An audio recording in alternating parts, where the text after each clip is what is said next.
Hey y'all, what's good? My name is Imani, aka Imani Flow. Welcome to my channel if you're new here, and welcome back if you've been here before. Okay, so I know I haven't been on here in a really long time, but that is for good reason.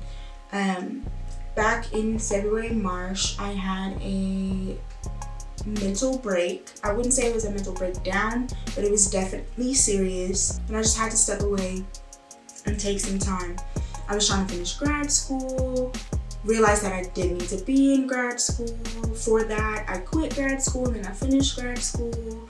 I was planning and am still planning a wedding, trying to find a job, trying to find a place to live because my lease was up, and all of this was culminating and had been culminating for a really long time. So all of that happened and was dealt with. I did a ritual back in February for strength, courage, and success, and then everything went to shit. So it's kind of like, be careful what you ask for because you just might get it, but it was exactly what I needed basically. But anyway, you can find that ritual on my IG. I just wanted to come on here and give you those updates and talk about a ritual that I did when I was releasing that energy and leaving Stillwater, and all of the things that I thought about myself and all of the things that I thought I wanted out of life in the past. So here I have a bowl, heat safe bowl. You can use spring water, blessed water, holy water, all such as that. I also have Eastern red cedar and rosemary. But the most formidable two ingredients that I have are actually my hair and bluestone. So a lot of people probably think this is weird, and it is what it is. But hair is actually really important in a lot of cultures, namely Native as well as African cultures. And I'm the type of person that didn't necessarily strictly grow up with certain rituals and superstitions around hair, but it's pretty important. So I also have a really bad habit of picking my hair. I am constantly picking my hair. I will pick my hair to the point where I'll pick it just to stay awake, and that's some of the things that I was doing. So I feel like my hair holds some of my worries, and this is just a stemming mechanism. And I've always saved my hair, and Colin actually got to the point where he was like, your hair is everywhere, you need to do something with it, you need to blah blah. How about you start a jar where you just keep your hair and all your hair goes there, because I'm finding it like in between my ass and stuff. So I was like, yeah, sure, I'll do that. And I started keeping it there instead of just having it like in an arbitrary drawer or something. So anyway, long story short, saying all that to say, this ritual centers on releasing.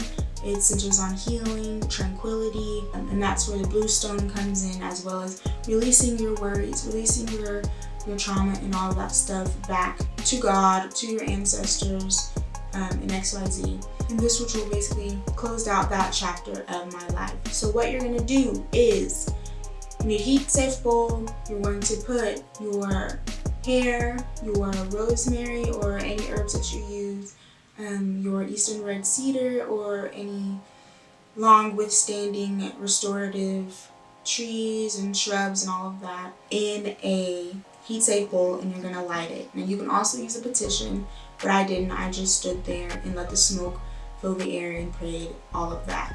I got my Eastern red cedar from a family graveyard, but they're a pretty invasive withstanding species, so you can probably find it anywhere, or wait until it rains and storms and go out to your family graveyard and ask and get your trees, shrubs, and all such as that. Now mine is in a rural area, but some people's have like sprays and stuff. I don't really know how other people's work, but yeah.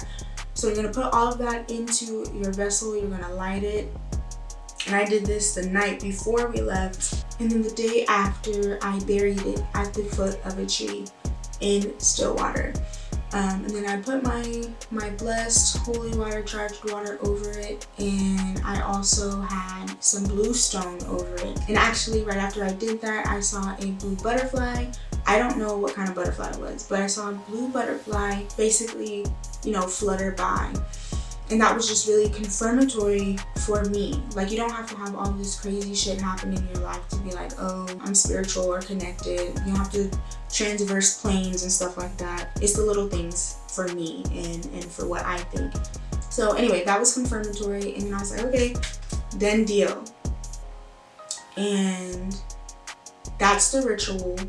And little did I know that I had a herald patch. Like, I had just gotten vaccinated. I was under a lot of stress. There are numerous contributing factors that people think this condition that I had came about. And the condition is called pityriasis rosea. So I noticed like a huge amount of blisters on my hands, and then it spread all over. And Colin actually noticed this rash that I had before, but I never noticed it. But anyway, so it got so intense to the point where I went to urgent care. Not intense in the way that it itched, because it didn't itch. It didn't itch. It didn't hurt. It was very, very, very mild. And it was confirmed by the person at urgent care. But it got so intense with the blisters that my hand literally peeled. Like, I could go like this and push my skin up and off. I was basically molting, and I'll insert a video right here. So this was, I'd say, about like 2-3 weeks ago, and this was kind of like the worst of it. The interesting, cool thing about it is that it didn't hurt. It didn't itch. It itched in other places, but it was generally very mild, like my back. But yeah, basically I was molting, and now I'm Gucci good. So anyway, I think this also too was a really fucking scary thing that happened, but it was also a promise. It was scary because a lot of people say it could be attributed to stress, maybe what you eat, your lifestyle, your immune system, autoimmune things, all such as that.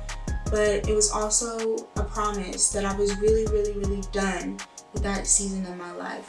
So I know this video is kind of all over the place, but this is the reason why I wanted to come on here and talk about it, is because it was so confirmatory to my existence. I know that's like kind of fucking wild, but it was confirmatory to my existence, to my path, how crazy and tower energy like it was, the tower energy as well as the hanged man energy, the magician energy, high priestess energy, the wheel of fortune energy, all of that. It was just very transformatory, and that's why I wanted to share this. And if you decide to do this, let me know how it goes for you.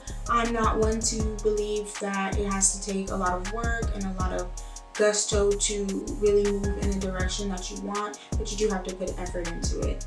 And like I said, my 3 main things this year are compassion for self, which is a lesson I learned, consistency, which is something else that I'm learning, and then commitment for a number of reasons. And I know that a lot of people think consistency and commitment are the same thing, but to me, they're slightly different. And if they are the same, then that just gives me a boost even more. So be expecting more videos from me in the future. I want to get more active on social media and connect with people.